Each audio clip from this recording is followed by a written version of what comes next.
شروع کرتے ہیں۔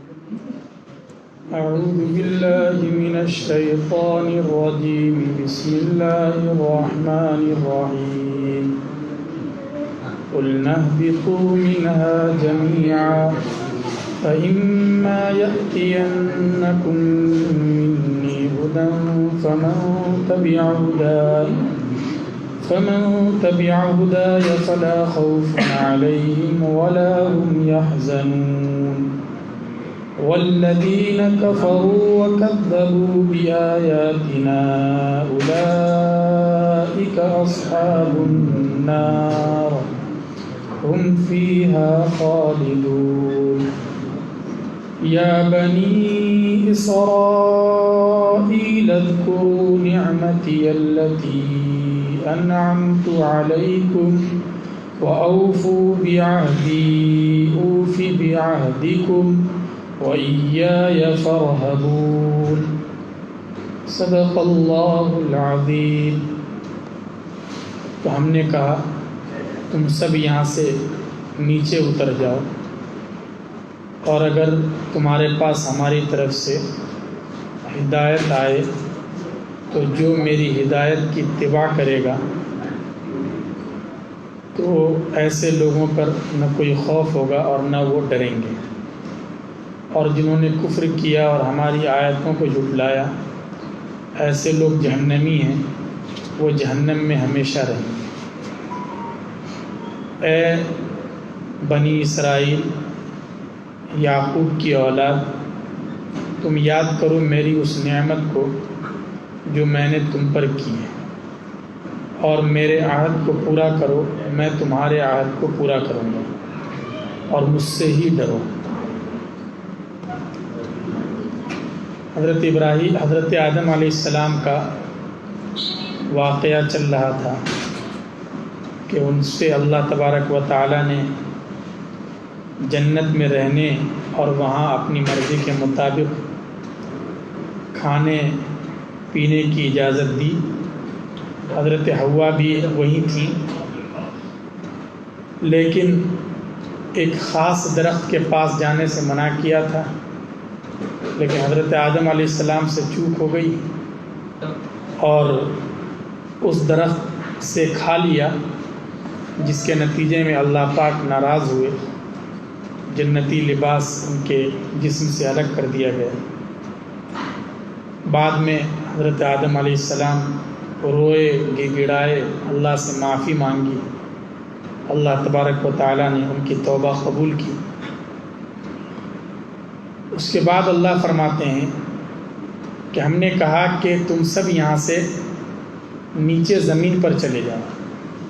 مطلب یہ ہے کہ حضرت آدم علیہ السلام کو اللہ پاک نے معاف کر دیا، ان کی توبہ قبول کر لی، تو اب سزا کے طور پر نہیں، بلکہ اللہ نے چونکہ فیصلہ کر لیا تھا کہ زمین کا نظام چلنا ہے، اور روئے زمین پر حضرت آدم علیہ السلام کو اللہ کے خلیفے اور نائب کی حیثیت سے مقرر کیا جائے گا، تو اس لیے اللہ نے کہا کہ ٹھیک ہے، اب سب لوگوں کو زمین پر ہی رہنا ہے، وہیں جانا ہے۔ فَإِمَّا يَأْتِيَنَّكُم مِّنِّي هُدًى، اس سے یہ بھی پتہ چلا کہ اللہ نے معاف کر دیا، اس کے باوجود کہا جا رہا ہے کہ آپ لوگوں کو زمین پر اترنا ہے،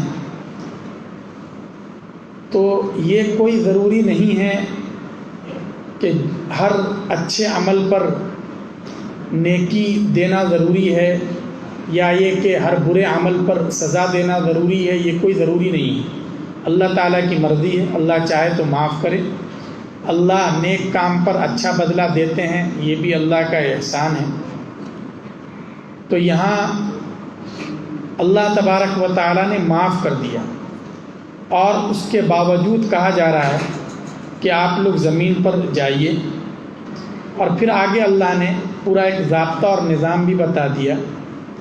فَإِمَّا يَأْتِيَنَّكُم مِّنِّي هُدًى، کہ روئے زمین پر ہماری طرف سے انبیاء اور مصلحین کے آنے کا سلسلہ جاری رہے گا، کتابیں نازل کی جائیں گی، اصلاح کے لیے صحیفے اور دوسری چیزیں روانہ کی جائیں گی تو جو لوگ زمین پر رہنے والے ہماری بات مانیں گے اور ہماری طرف سے جو ہدایت کی چیز آئے گی اس پر عمل کریں گے وہ کامیاب ہوں گے، انہیں کوئی ڈر نہیں ہوگا، کوئی خوف نہیں ہوگا۔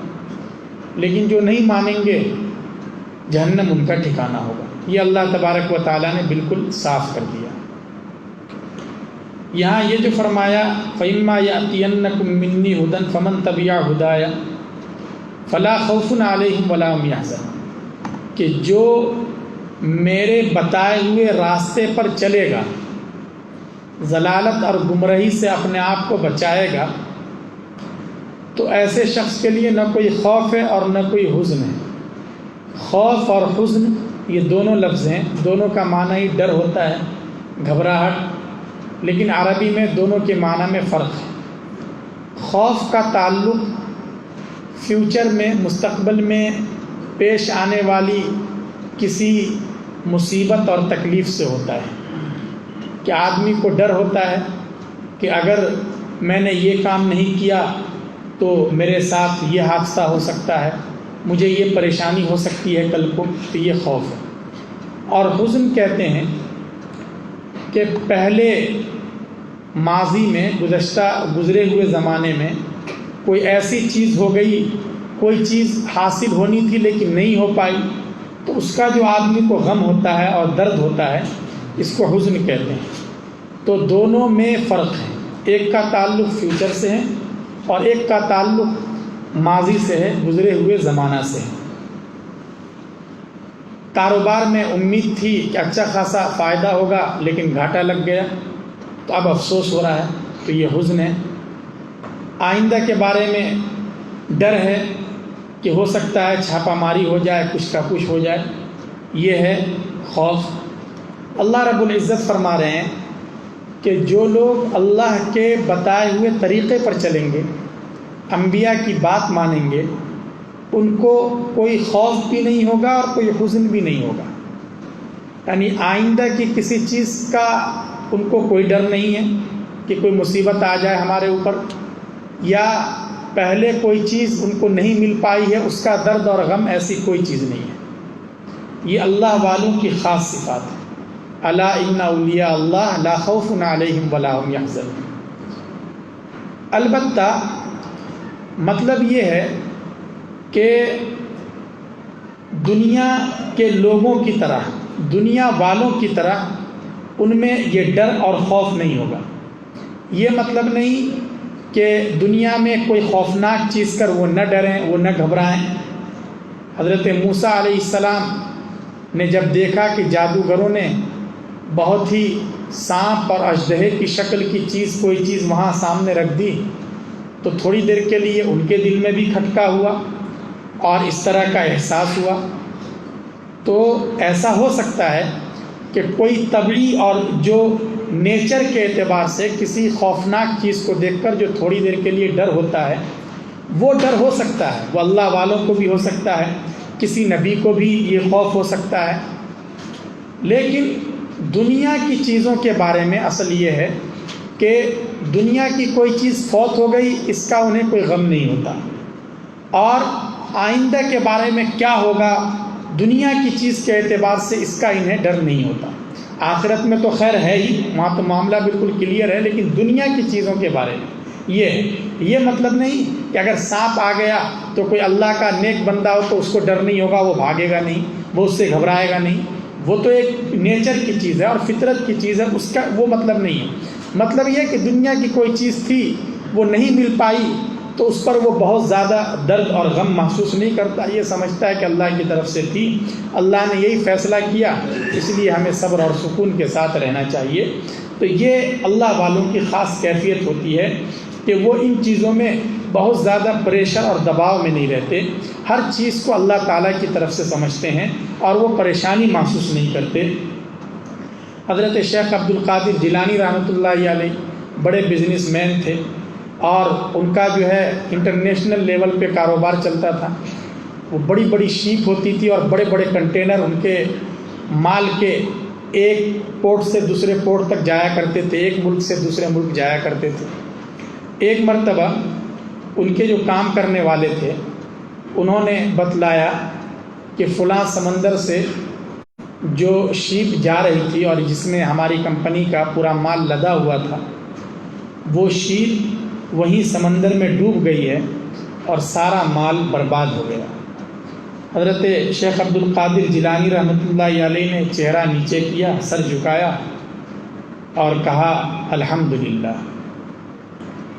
اس کے کچھ دن کے بعد دوسری اطلاع آئی کہ نہیں، اس وقت بہت تیز ہوا چل رہی تھی اور دور سے دیکھنے والے نے یہی محسوس کیا کہ وہ شیپ سمندر میں چلی گئی اور نقصان ہو گیا، لیکن اللہ نے اس کو بچا لیا تھا اور کسی طرح وہ شیپ، اس کا جو ملاح تھا، ناخدا تھا، وہ بہت تجربہ کار تھا، وہ بچا کر اس کو لے آیا اور آپ کا پورا مال اچھی طرح جیسے تھا ویسے ہی محفوظ ہے اور خیریت کے ساتھ وہ کشتی سمندر کے کنارے پہ پہنچ گئی ہے۔ جب یہ اطلاع ملی تو پھر انہوں نے سر جھکایا اور کہا الحمدللہ۔ تھوڑی دیر سر جھکائے رہے اور کہا الحمدللہ، بات ختم ہو گئی۔ شاگردوں نے اور مریدوں نے پوچھا کہ حضرت، جب یہ اطلاع آئی کہ پورا مال برباد ہو گیا، لاکھوں کا نقصان ہو گیا، تب بھی آپ نے الحمدللہ کہا، اور جب یہ پتہ چلا کہ نہیں ٹھیک ٹھاک ہے سب، تب بھی آپ نے الحمدللہ کہا، وجہ کیا؟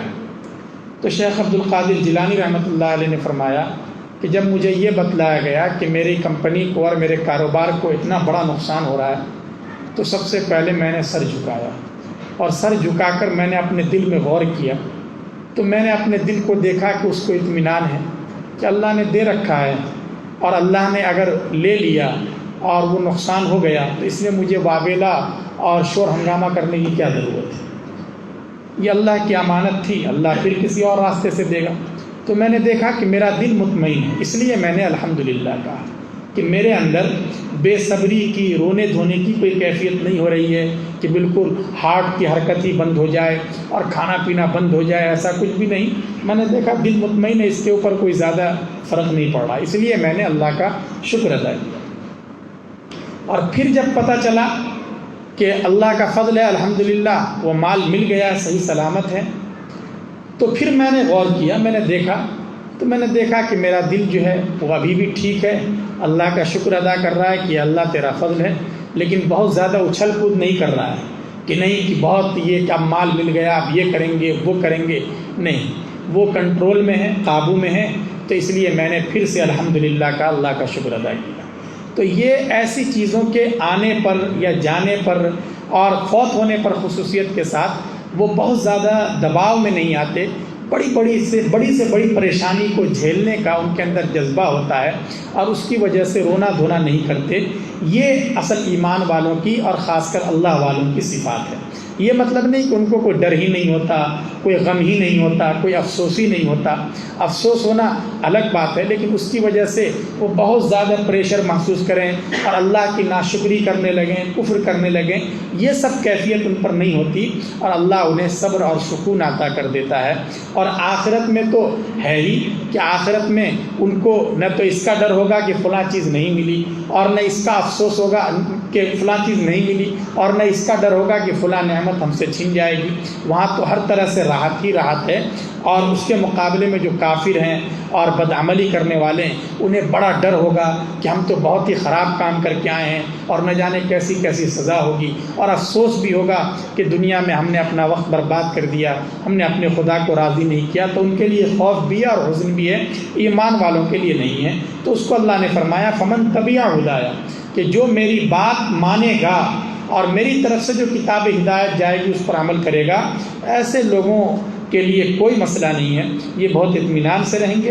لیکن جو لوگ کفر کریں گے اور ہماری آیتوں کو جھٹلائیں گے، نہیں مانیں گے، اولئک اصحاب النار، ان کے لیے صاف اعلان ہے کہ یہ جہنمی ہیں، ہم فیہا خالدون، اور ان کو ہمیشہ رہنا ہے اسی جہنم میں۔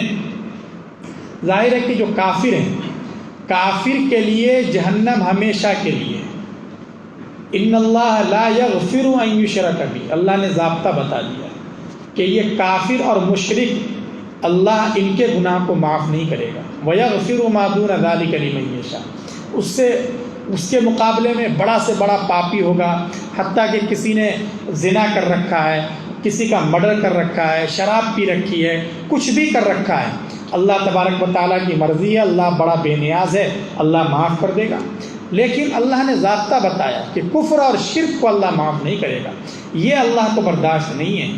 تو اس لیے کہا کہ یہ جو کافر ہیں، مشرک ہیں، یہ جہنمی ہیں اور جہنم میں ہمیشہ ہمیش رہیں گے، تھوڑی دیر کے لیے بھی ان کو جہنم سے نکلنا نصیب نہیں ہوگا۔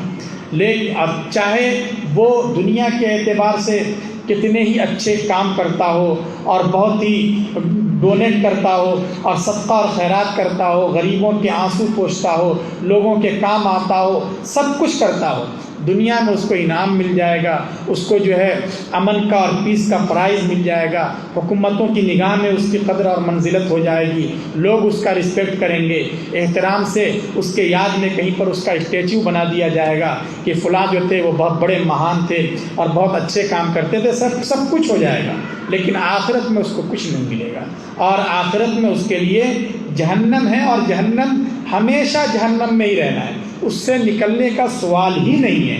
اس لیے کہ آخرت کی جو اللہ نے دنیا بنائی ہے، وہاں کے لیے اور جنت کے لیے سب سے زیادہ جو ضروری ہے، بنیادی چیز ہے، وہ ہے توحید اور رسول اکرم صلی اللہ علیہ وسلم کی رسالت پر ایمان۔ اگر یہ چیز نہیں ہے بنیادی طور سے، تو چاہے دنیا بھر کی خوبیاں اس کے اندر ہیں اور لوگوں کے بڑے کام آتا ہے، پھر بھی اس کو جنت کی ہوا بھی نصیب نہیں ہو سکے گی۔ تو اللہ فرماتے ہیں کہ جو کافر ہیں اور جو ہماری آیتوں کو جھٹلاتے ہیں، یہ جہنمی ہیں، ہم فیہا خالدون، اور یہ جہنم میں ہمیشہ رہیں گے، کبھی ان کو جہنم سے نکلنا نصیب نہیں ہوگا۔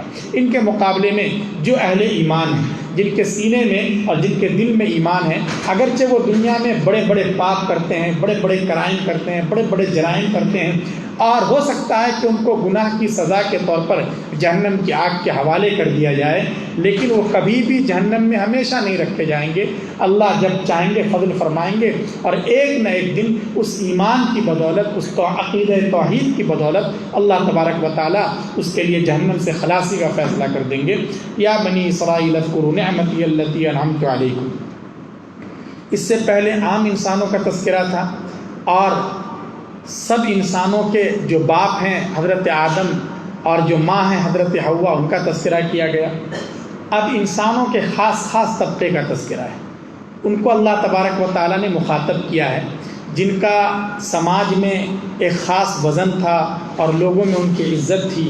اب ان کو اللہ تبارک و تعالیٰ نے سمجھایا ہے کہ تم کیا کر رہے ہو، تم تو کم از کم راہ راست پر آ جاؤ، اور تمہارے خاندان کے جو بڑے ہیں ان پر اللہ نے کتنے احسانات کیے، ان احسانات کو یاد کرو اور اللہ کی نافرمانی مت کرو۔ چنانچہ انہی خاص طبقے میں ظاہر ہے کہ مدینہ منورہ کے آس پاس منافقین بھی تھے اور دوسرے لوگ بھی تھے، لیکن یہ جو ہے یہود اور نصارہ ذرا ہٹ کے تھے۔ یہود بڑی تعداد میں مدینہ منورہ کے آس پاس رہتے تھے، خود شہر میں بھی ان کا بڑا کنٹرول تھا، اور یہ لوگ پڑھے لکھے سمجھے جاتے تھے، اس لیے کہ یہودیوں کے پاس انبیاء کرام علیہ السلام کا سلسلہ ہمیشہ رہا ہے۔ ایک حضرت ابراہیم علیہ السلام کے دو بیٹے ہیں، حضرت اسماعیل علیہ السلام اور حضرت اسحاق علیہ السلام۔ حضرت اسماعیل علیہ السلام کے خاندان میں کوئی نبی نہیں ہے، اور آخر میں صرف سرور کائنات فخر موجودات صلی اللہ علیہ وسلم۔ اور ادھر حضرت اسماعیل کے جو دوسرے بھائی ہیں حضرت اسحاق، ان کے خاندان میں ایک نہیں بلکہ حضرت عیسیٰ علیہ السلام کے زمانے تک تقریباً 4000 انبیاء کرام کو اللہ نے بھیجا۔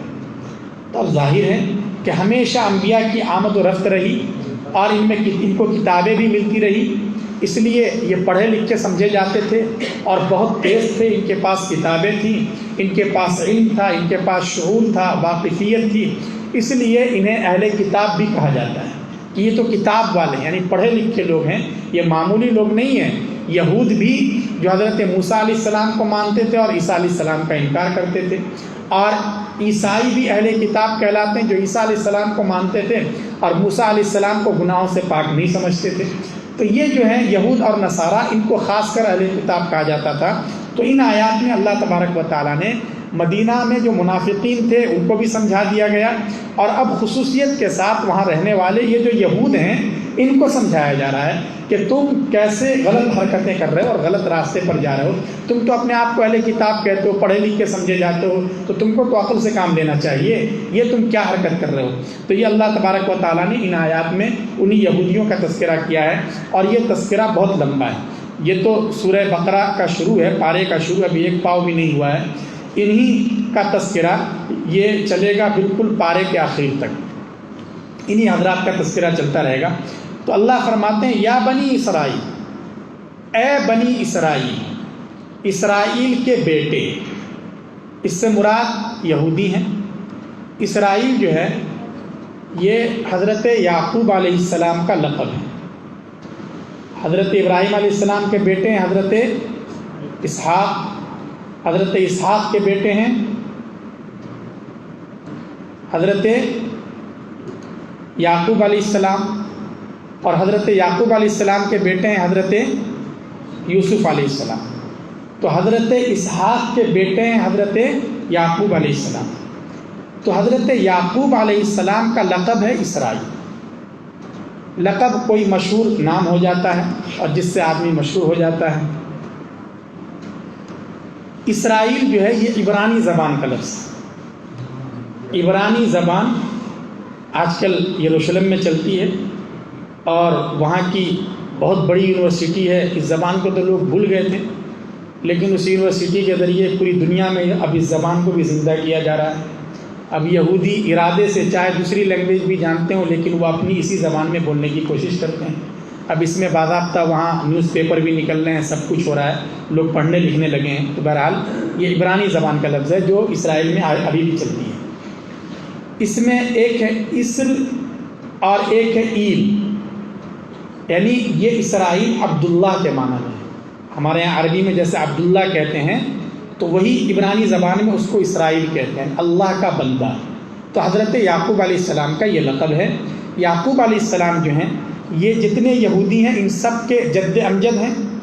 یہ سب حضرت اسحاق کے بیٹے یعقوب علیہ السلام کی اولاد سے ہی تو ہیں. یہ جتنے یہودی پوری دنیا میں رہتے ہیں, چاہے وہ انڈیا میں ہوں یا یہ کہ اصفہان میں ایران میں رہتے ہوں, یا یہ کہ اب تو یورپ میں بھی چلے گئے, یا یہ کہ سب ہر طرف سے اکٹھے ہو کر اب اسرائیل آ رہے ہیں. تو یہ سب کے سب جتنے یہودی ہیں وہ سب اپنے آپ کو اولاد یعقوب میں سے سمجھتے ہیں, اس لیے وہ بنی اسرائیل کہلاتے ہیں. کیا کہلاتے ہیں؟ بنی اسرائیل, یعنی یعقوب علیہ السلام کی اولاد. اور یہ اسرائیل یعقوب علیہ السلام کا لقب ہے. انہی کے نام پہ انہوں نے جو زبردستی وہاں شام میں اور زبردستی ایک ملک اور ایک کنٹری بنا لی ہے, اس کا نام انہوں نے اسرائیل رکھا ہے اپنے حضرت یعقوب علیہ السلام کے لقب کو سامنے رکھتے ہوئے.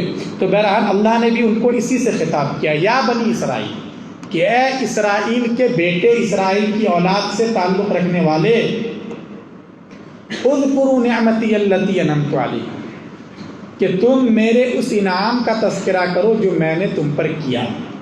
اللہ یاد دلا رہے ہیں کہ ہم نے تمہارے اوپر کتنے انعامات کیے. حضرت اسحاق علیہ السلام سے اب تک لے کر 4000 انبیاء کرام کی جماعت تم کو عطا کی, اور تم کو علم عطا کیا, تم کو شعور عطا کیا, اور تمہارے درجات اتنے بلند کیے, اور بھی بہت سارے انعامات کا تذکرہ مختلف آیتوں میں آئے گا. یہ سب ہوا. وَأَوْفُوا بِعَهْدِي أُوفِ بِعَهْدِكُمْ, اللہ کہہ رہے ہیں کہ تم نے مجھ سے بھی ایک وعدہ کیا تھا, اس وعدے کو پورا کرو, میں اپنا وعدہ پورا کروں گا. کیا وعدہ ہے؟ وَإِذْ أَخَذَ اللَّهُ مِيثَاقَ النَّبِيِّينَ میں آیت میں جو تذکرہ ہے کہ اللہ تبارک و تعالیٰ نے اپنے انبیاء کے ذریعے ان یہودیوں سے یہ وعدہ لیا تھا کہ دیکھو جتنے اللہ کی طرف سے پیغمبر اور رسول آئیں گے تم ان کی بات مانو گے اور ان کی نافرمانی نہیں کرو گے, ناشکری نہیں کرو گے. ان یہودیوں سے اور ان قبیلوں سے یہ عہد لیا گیا تھا, اور اس کے بدلے میں کیا ہوگا؟ اوفی بعہدکم, کہ میں تمہارا وعدہ پورا کروں گا. اللہ نے یہ وعدہ کیا تھا کہ اگر تم میری اس بات کو مانتے رہو گے تو میں شام پر تمہاری حکومت کو باقی رکھوں گا اور تمہیں ذلیل اور رسوا نہیں ہونے دوں گا, تمہاری حکومت اور سلطنت باقی رہے گی. تو اللہ گویا یاد دلا رہے ہیں کہ تم نے مجھ سے جو وعدہ کیا تھا اس وعدے کو پورا کرو, تم انبیاء کی باتوں کو مانتے رہو اور انبیاء پر ایمان لاؤ. اور اب جب سب سے آخری نبی جو ہیں سرور کائنات فخر موجودہ صلی اللہ علیہ وسلم, ان پر ایمان لاؤ. اس لیے کہ تم سے یہی وعدہ ہوا تھا کہ تم ہر نبی پر ایمان لاؤ گے. تم بیچ میں نہ جانے کیسی کیسی حرکتیں کرتے رہے. کئی انبیاء کا تم نے انکار کر دیا, کئی نبیوں کو خود جو ہے آرے سے چیر دیا, کئی نبی کو مارنے کے در پہ ہو گئے, کئی ایک پر تم نے زنا کا الزام لگایا. اس طرح کی حرکتیں کرتے رہے. تو تمہیں اپنے وعدے کا کچھ تو خیال ہونا چاہیے. میں اپنا وعدہ پورا کروں گا, مطلب یہ کہ میں تمہیں حکومت دوں گا, میں تمہیں عزت دوں گا, اور ملک شام کی سلطنت تمہارے پاس رہے گی اور تم سے کوئی چھین نہیں سکے گا. وَإِيَّايَ فَارْهَبُونِ, اور اللہ نے فرمایا کہ مجھ سے ہی ڈرو. مطلب یہ ہے کہ تمہارے اندر بہت بری صفت یہ ہے کہ تم لوگ پبلک سے بہت ڈرتے ہو, کہ اگر ہم نے مثلا حق کو قبول کر لیا تو عوام ہم سے الگ ہو جائے گی, ہمارے پاس جو ہدایہ تحائف آتے ہیں ان کا سلسلہ رک جائے گا. کہا یہ سب چیزیں اپنے دماغ سے نکال دو. وَإِيَّايَ فَارْهَبُونِ, صرف میرا خوف اپنے اندر پیدا کرو, دیکھو میں تمہیں کامیابی عطا کروں گا. تو یہ جو یہودی ہیں یہ انبیاء کرام علیہ الصلاۃ والسلام پر ایمان پوری طرح تو لائے نہیں, اور خاص کر آخری نبی صلی اللہ علیہ وسلم کے بارے میں انہیں یہ گمان تھا کہ ہمارے ہی خاندان سے آئیں گے. لیکن جب وہ بنی اسماعیل سے آ گئے تو یہ جل بھن کے بالکل راکھ ہو گئے, اور انہوں نے آپ صلی اللہ علیہ وسلم کا انکار کر دیا. تو اس پر اللہ نے ان کو وعدہ یاد دلایا ہے کہ تم نے تو عہد کیا تھا کہ ہم نبی کی بات مانیں گے, اور اب کیا کر رہے ہو. وَإِيَّايَ فَارْهَبُونِ, اور مجھ سے ہی ڈرو. وَآمِنُوا بِمَا أَنزَلْتُ مُصَدِّقًا لِمَا مَعَكُمْ, اور تم اس پر ایمان لاؤ جو میں نے اتارا ہے. مُصَدِّقًا لِمَا مَعَكُمْ یعنی میں نے جو قرآن اتارا ہے اس پر ایمان لے آؤ, اس کو جھٹلاؤ مت. اور یہ قرآن کیسا ہے, تمہارے پاس جو کتاب پہلے سے ہے قرآن اسی کی تو تصدیق کرتا ہے. یعنی تمہارے پاس پہلے سے توریت ہے نا, توریت تم کو بہت پیاری ہے, تم اس کو سینے سے لگائے رہتے ہو, اپنے بچوں کو پڑھاتے ہو, سب کچھ کرتے ہو. توریت میں جو توحید کی اور رسالت کی بنیادی تعلیمات ہیں, اللہ رب العزت کے بارے میں جو صفات ذکر کی گئی ہیں, یہ تو سب کتابوں میں یکساں ہیں. بعد میں شریعت کے سلسلے میں کچھ اس میں تبدیلی کر دی گئی ہے, وہ الگ بات ہے. تو توریت میں بنیادی طور سے اللہ کے بارے میں, فرشتوں کے بارے میں, رسولوں کے بارے میں جو کہا گیا ہے وہی بات قرآن کریم میں بھی تو کہی گئی ہے. تو یہ جو قرآن ہے یہ تو تمہارے پاس جو توریت ہے اسی کی تو تصدیق کر رہا ہے, یہ کوئی نئی چیز تو ہے نہیں تمہارے لیے. اس لیے تمہیں اس کو بھی مان لینا چاہیے. جیسے تم توریت کو مانتے ہو ایسے ہی تمہیں تو اور زیادہ قرآن کریم کو ماننا چاہیے. وَلَا تَكُونُوا أَوَّلَ كَافِرٍ بِهِ, اور یاد رکھنا بالکل اس کے پہلے منکر مت بنو کہ سب سے پہلے انکار کرنے والوں میں سے تم ہی ہو جاؤ, کہ بس تم نے قرآن کریم کا انکار کر دیا. پہلے لوگوں کی نگاہیں تم پر لگی ہوئی ہیں کہ تم پڑھے لکھے ہو, سمجھدار ہو, لوگوں پر اس کا اثر پڑے گا. وہ دیکھ رہے ہیں کہ یہودیوں کا کیا رویہ ہے, یہ اہل کتاب کیا ڈیسیزن لیتے ہیں. تو تم ایسا نہ ہو کہ قرآن کریم جو اتر رہا ہے تم اس کے پہلے انکار کرنے والے تم ہی بن جاؤ. ایسی حرکت مت کرنا, ورنہ لوگ تمہیں دیکھ کر وہ بھی انکار کریں گے اور سب کا وبال اور سب کا گناہ تمہارے سر آئے گا. یہاں یہ جو کہا کہ تم پہلے کافر مت بننا اور پہلے انکار کرنے والے مت بننا, تو کافر چاہے 10ویں نمبر پہ بنے, 50ویں نمبر پہ بنے, پہلے نمبر پہ بنے, سب برابر ہے, سب کے لیے سزا ہے. لیکن خصوصیت کے ساتھ یہاں کہا گیا کہ پہلے نمبر کے کافر مت بنو, یعنی اس طرح مت انکار کر دو کہ پھر لوگ تمہاری دیکھا دیکھی وہ بھی قرآن کریم کا انکار کرنے لگیں, اسلام کا انکار کرنے لگیں. اس لیے کہ تمہاری دیکھا دیکھی اگر کریں گے اور تم پہلے نمبر پہ کافر ہو گئے تو پھر دوسرے سارے لوگوں کے گناہ کا وبال اور بوجھ بھی تمہارے سر آئے گا. اس لیے تم ایسی حرکت مت کرنا. ابھی لوگوں کی نگاہیں تمہارے اوپر ٹکی ہوئی ہیں, تم انکار مت کرنا, ورنہ تم کو دیکھ کر دوسرے لوگ انکار کریں گے, ان کا گناہ بھی تمہارے سر آئے گا.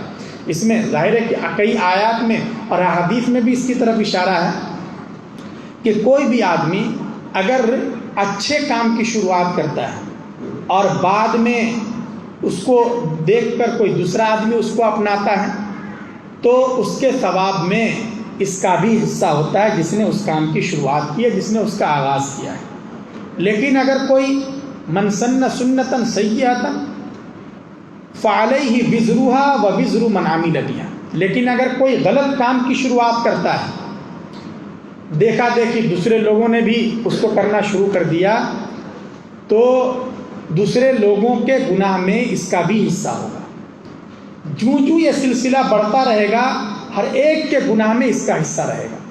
اس لیے حدیث پاک میں ہے کہ دنیا کے کسی بھی کونے میں آج ہی نہیں بلکہ قیامت تک اگر کوئی بھی کسی کا قتل کرتا ہے, جان لیتا ہے, تو یہ بہت بڑا پاپ ہے, بہت بڑا گناہ ہے. لیکن اس گناہ میں ایک حصہ قابیل کا بھی ضرور ہوتا ہے۔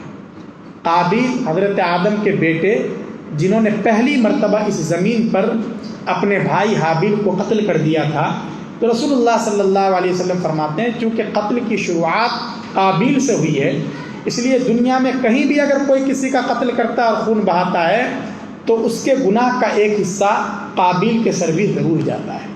اس لیے آدمی کو ہمیشہ یہ خیال رکھنا چاہیے کہ کہیں ایسا تو نہیں کہ میرے ذریعے کوئی شر وجود میں آ رہا ہے، ایسا بالکل نہیں ہونا چاہیے، ورنہ خود اس گناہ کا وبال تو اپنے سر ہوگا ہی، دوسرے لوگوں نے دیکھ کر اگر اس کو کرنا شروع کر دیا تو وہ بھی ہمیں ہی بھگتنا پڑے گا۔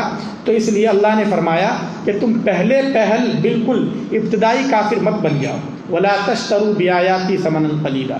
یہ اللہ نے بہت خاص تعلیم دی ہے کہ تھوڑے پیسوں کے لیے میری آیتوں کو مت بیچو۔ یہ یہودی جو ہیں یہ شرارت بہت کرتے تھے اور اپنے مفادات کے لیے اور فائدے کے لیے توریت میں اللہ نے جو احکام نازل کیے تھے ان احکام میں بھی تبدیلی کر دیا کرتے تھے۔ چنانچہ ان کے پاس بھی، ان کے مفتیوں کے پاس مسئلے پوچھنے کے لیے لوگ آتے تھے تو یہ دیکھتے تھے کہ مسئلہ پوچھنے والا آدمی کیسا ہے۔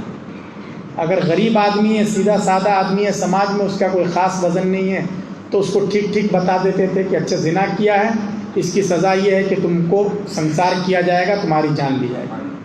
لیکن اگر دیکھا کہ یہ کوئی سیٹھ ہے، پیسے والا آدمی ہے اور اس سے ہمارا کوئی فائدہ ہو سکتا ہے، تو اس کو کچھ اور مسئلہ بتا دیا کرتے تھے جس میں اس کی جان بچ جایا کرتی تھی۔ اللہ فرماتے ہیں کہ یہ کیا حرکتیں تمہاری ہیں، تم اللہ کی آیتوں کو، اللہ کے احکام کو چند سکوں کی خاطر بیچتے ہو، یہ کتنی بری بات ہے۔ ایسی حرکتیں بالکل نہیں ہونی چاہیے۔ خود رسول اللہ صلی اللہ علیہ وسلم کے زمانے میں بھی یہودیوں نے آپ صلی اللہ علیہ وسلم کے سامنے یہ اعتراف کیا تھا کہ ہمارے یہاں توریت میں مسئلہ تو یہی ہے کہ اگر کوئی زنا کرے تو اس کی جان لے لی جاتی ہے، جیسے اسلام میں ہے یہی حکم توریت میں بھی ہے۔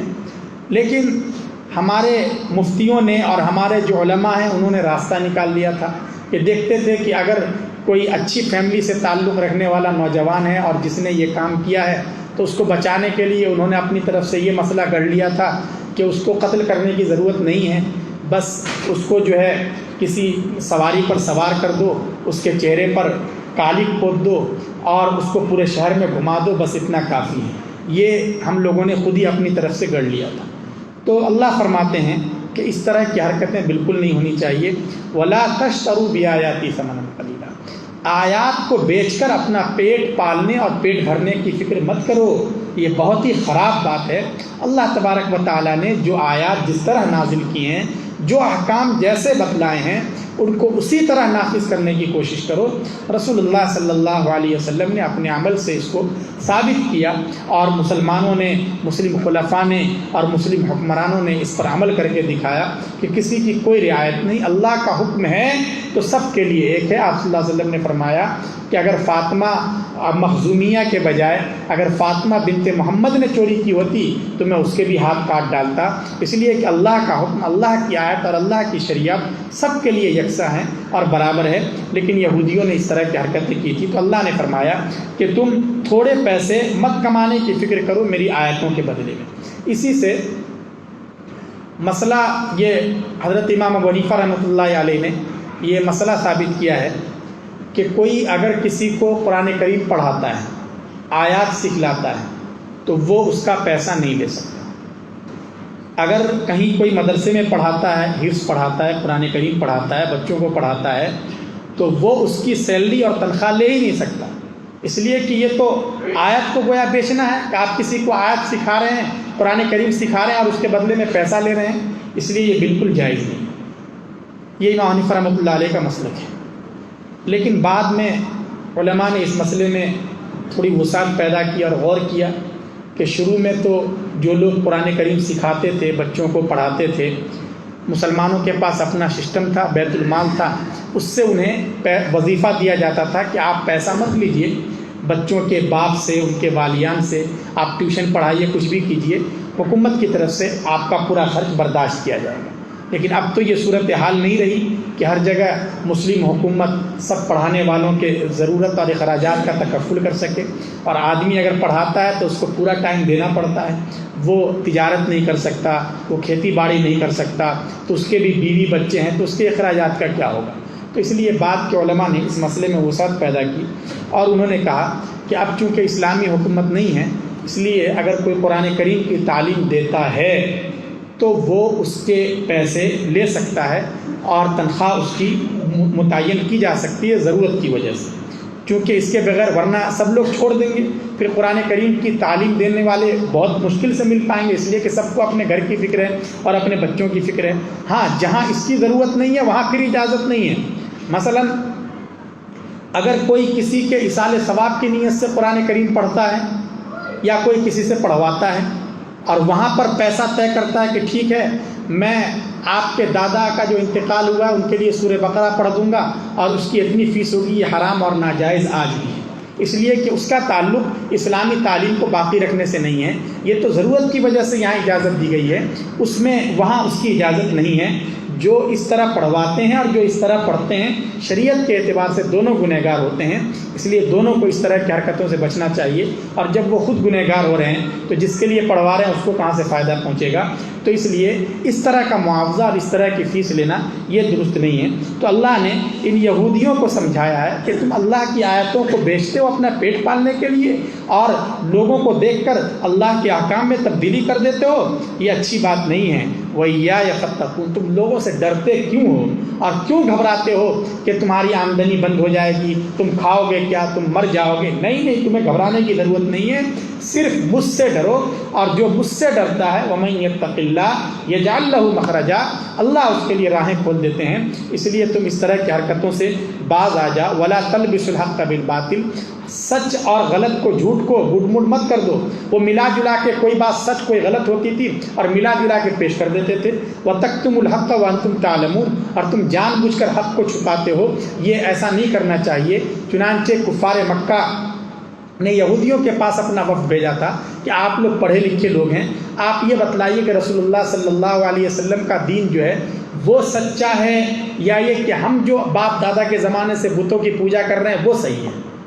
اب یہودی سوچ میں پڑ گئے، ان کو معلوم تھا کہ یہ تو بالکل ہی شرک ہے اور یہ بالکل ہی غلط ہے۔ یہودی بھی سمجھتے تھے نا، اچھی طرح سمجھتے تھے کہ یہ تو بالکل ہی غلط ہے، یہ تو بتوں کی پرستش کرتے ہیں، پوجا پاٹ کرتے ہیں، یہ تو صحیح نہیں ہے۔ لیکن انہوں نے دیکھا کہ کریں تو کیا کریں، تو اس کے بعد سر جھکایا اور تھوڑی دیر کے بعد جواب دیا ان کو کہ نہیں، تمہارا ہی طریقہ ٹھیک ہے، اور یہ جو محمد صلی اللہ علیہ وسلم توحید کی دعوت دے رہے ہیں اور جو دین اور مذہب لے کر آئے ہیں وہ غلط ہے۔ اللہ فرماتے ہیں کہ تم کو شرم آنی چاہیے، یہ تم نے کیا حرکت کی ہے؟ اسلام کی دشمنی میں اور آپ صلی اللہ علیہ وسلم کی دشمنی میں اتنے اندھے ہو جاتے ہو کہ اتنی موٹی سی بات میں بھی تم اپنی بات بدل دیتے ہو۔ وَتَكْتُمُوا الْحَقَّ وَأَنْتُمْ تَعْلَمُونَ، جو حق بات ہے اس کو چھپا لیتے ہو، جان بوجھ کر چھپا لیتے ہو۔ ایسا نہیں کہ غلطی ہو گئی، تمہیں معلوم تھا کہ یہ بت پرستی کرتے ہیں اور یہ جہنم میں جانے والے ہیں اور اسلام ہی مذہب برحق ہے، پھر بھی تم ان کو راضی رکھنے کے لیے اور اسلام کی دشمنی میں ایسی حرکتیں کر رہے ہو۔ ایسی حرکتوں سے باز آ جاؤ، جان بوجھ کر اس طرح حق کو مت چھپاؤ۔ تو اللہ تبارک و تعالیٰ نے ان کو سمجھایا ہے، ان کی فہمائش کی ہے۔ اللہ تبارک و تعالیٰ ہم سب کو ان سے عبرت حاصل کرنے کی توفیق عطا فرمائیں۔ آمین۔ وآخر دعوانا الحمدللہ۔